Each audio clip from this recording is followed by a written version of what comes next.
This is the Final Whistle podcast from the Wrexham AFC media team. The final score, Maidstone United 1, Wrexham 1, and Wrexham will be, well, hugely disappointed to have dropped 2 points here, but also rather relieved not to have dropped 3, having completely dominated the first half in one of the most one-sided 45 minutes I think I've seen this season from Wrexham. They then failed to get a goal to put that into perspective, and in the second half, when they went behind to a sensational strike, they needed a lucky strike of their own, a long-range hit by substitute Brad Walker, which took a massive deflection, his third goal in 5 games, and his luckiest, believe me, to get a point out of it. Wrexham started with a rotation of the front three, 2 changes up front, with Bevan and Holroyd making way, and Fondop and Pike coming in, and a very interesting approach to the game. They really looked to get on the front foot. Sorry, I was distracted then by the security guard telling a small child off for playing football on the 4G, even though he's playing with what looks to be his dad, who is a Maidstone player. The security guard's walked off now, and there's a bit of an inquest going on. Sorry.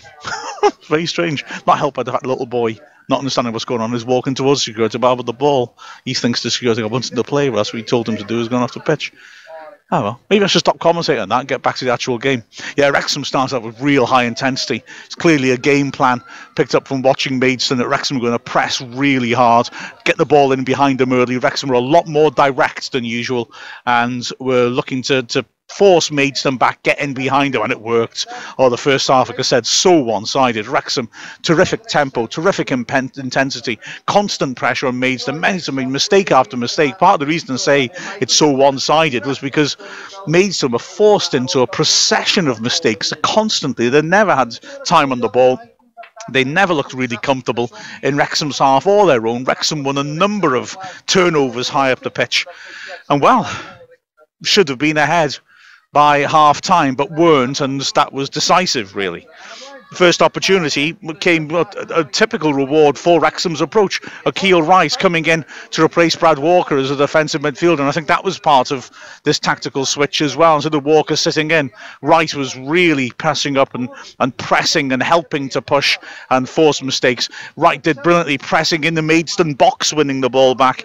Although Maidstone got the ball again, it was a short back pass under pressure then as Wright accelerated around the area, and Pike looked to be favoured to beat the keeper to it, to be honest. From our angle, we are the wrong side of the halfway line to see it, perhaps. And Smith just about managed to get there first and hack the ball clear. Then Luke Young, who again was extremely energetic, did well, picking the ball up in midfield. A little shimmy allowed him to break between 2 players, and he drove a snapshot, completely catching the keeper and defence off guard from 25 yards. A great strike. Unluckily for him, it just came off the outside of his foot a bit too much and faded and died and dropped wide of the right post. But Wrexham very much on the front foot. Fondop was having a good game up front. The ball was sticking to him. He was engaging well with the centre-backs and battling away. Halfway through the first half, he became a pantomime villain when he went up for a ball on the edge of the area, went down holding his head. Looked like he'd been fouled. Referee gave the free kick right on the edge of the area. Fondop's every touch from then on would be greeted with a boos from the Maidstone supporters. Jennings stepped up for the free kick on the edge of the area, and it was a terrific strike by him. He had power but fade on it. It dipped and just scraped the bar as it went over. Jennings couldn't believe it, his head in his hands. And 4 minutes later, another member of the back four would have his head in his hands, but this time not because of phenomenal effort and didn't quite go in, but because a great chance was squandered. Wrexham winning a free kick on the left-hand side. Summerfield ripped a beauty into the near post. Maidstone's defence lost its shape, broke down, and Pearson arrived completely unmarked on the near post.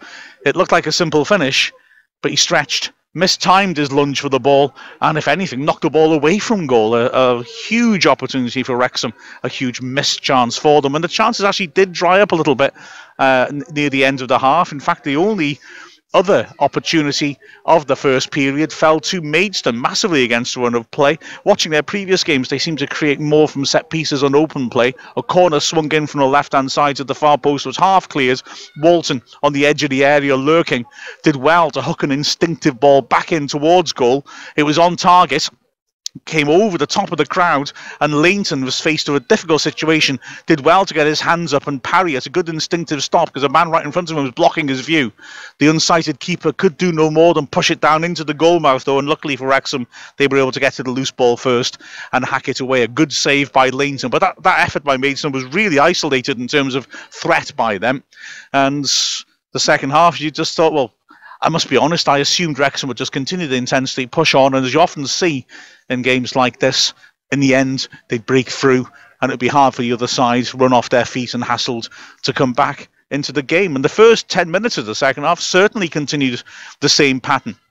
The one chance Wrexham made in that period saw Akil Wright make an excellent surge from deep in his own half, feed the ball on to Pike. Pike cutting in from the left-hand side, ripped in a shot from 20 yards, which just went wide of the target, the top right corner. But the game then started to change. Maidstone started to get at Wrexham more. The intensity of Wrexham's pressing just dropped imperceptibly, and their quality on the ball dropped a little bit as well.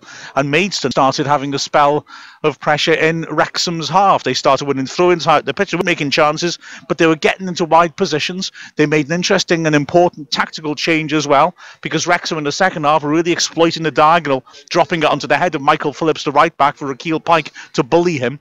They took Phillips off and shifted the centre-back, Alex Finney, across into that position, and that just shored them up defensively. Maybe allowed Cassidy, their best player on the right flank, to come forwards and have the confidence to push on and ask more questions without the fear of dropping off and having to support his fullback. Blair Turgott, who was fast and looked threatening but had very little end product, was dropping into more central areas, just trying to pull Wrexham's defence around a bit, maybe just trying to ask questions of Akil Wright and asking him to drop a bit deeper and be a little more diligent in his defensive role. And the pattern of the game started to change. Like I said, they started getting wide positions, started pulling balls in. They didn't tend to be threatening, and Wrexham defended their area well. But then in the 65th minute came a breakthrough, which started off in those sorts of positions. Turgott picked her up on the right-hand side and swept in a poor cross, in all honesty. There's only one man in the area to aim for, and he was nowhere near him. It looked like the danger was over.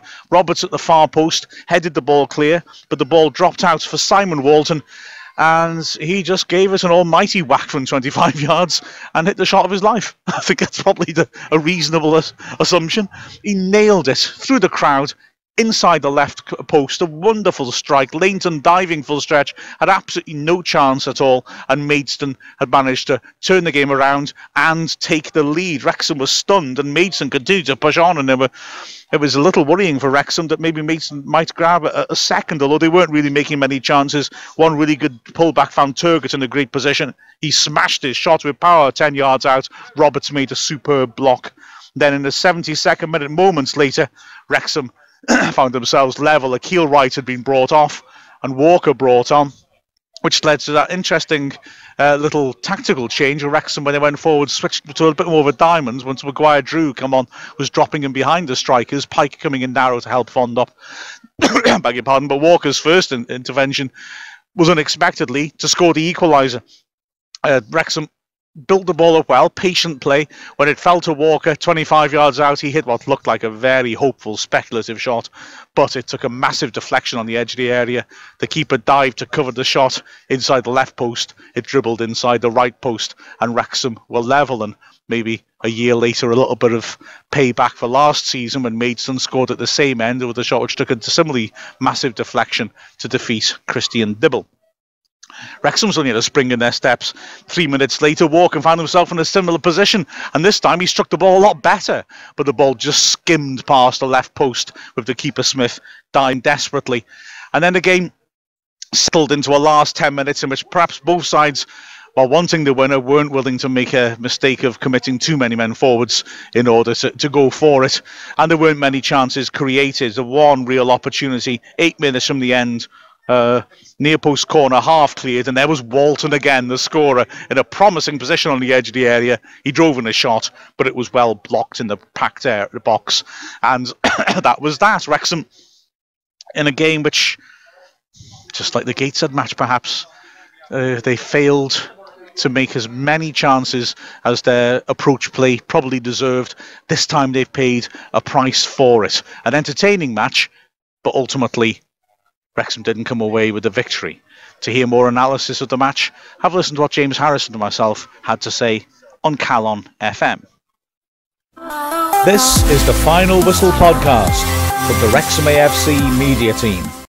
So, James, the final score, 1-1, and I sort of now, after the game's finished, feel like maybe that was fair enough, but I feel we should have finished that game off by half-time. We were so superior, we played so well.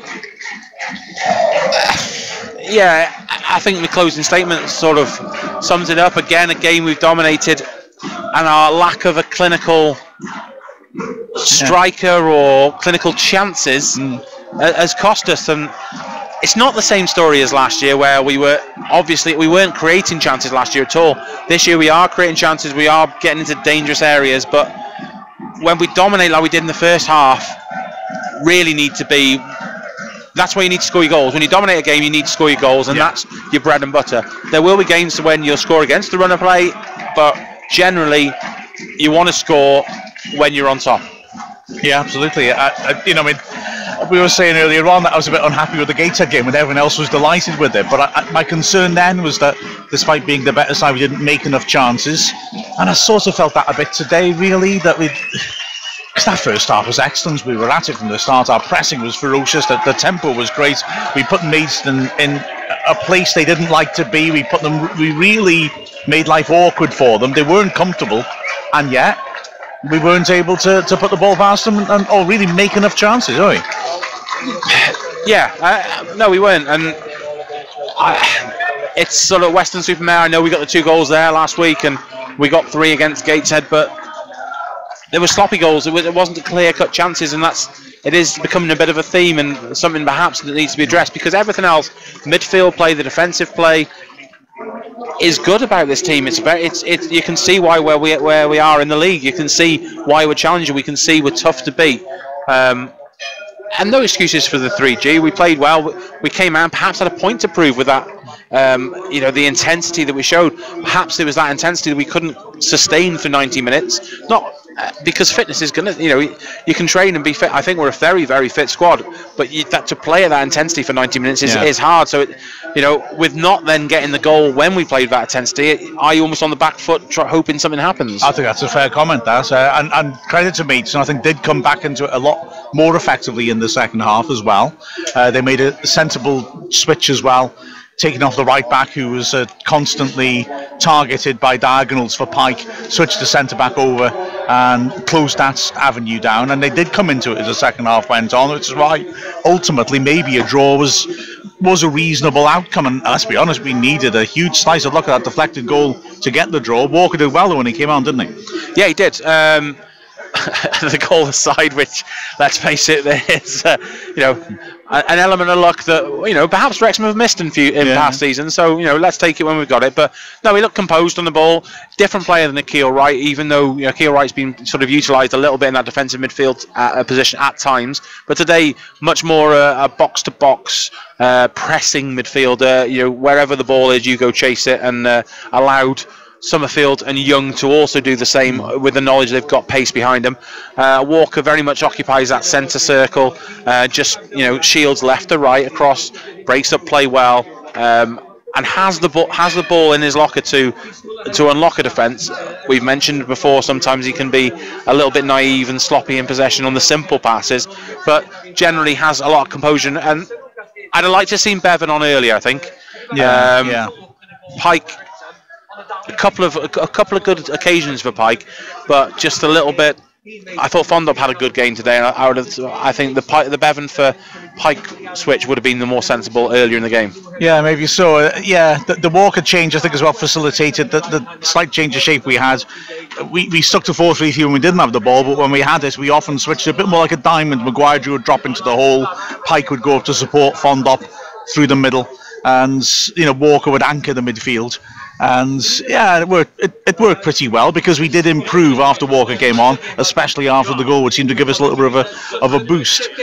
Fondop up front as well, to be fair to him, coming back in the side, he engaged well with the centre backs, had a decent match. He was a pantomime villain, getting booed by the Maidstone fans all the way through as well. He does. But then Wrexham changed the style that's worked quite well for him recently, and of the passing and the movement, and we go for the direct long ball approach, particularly in that first 15-20 minutes, was evident. So I think there needs to be a fine balance. I think it's important to have a target man. I think it's important to have that physical power up front.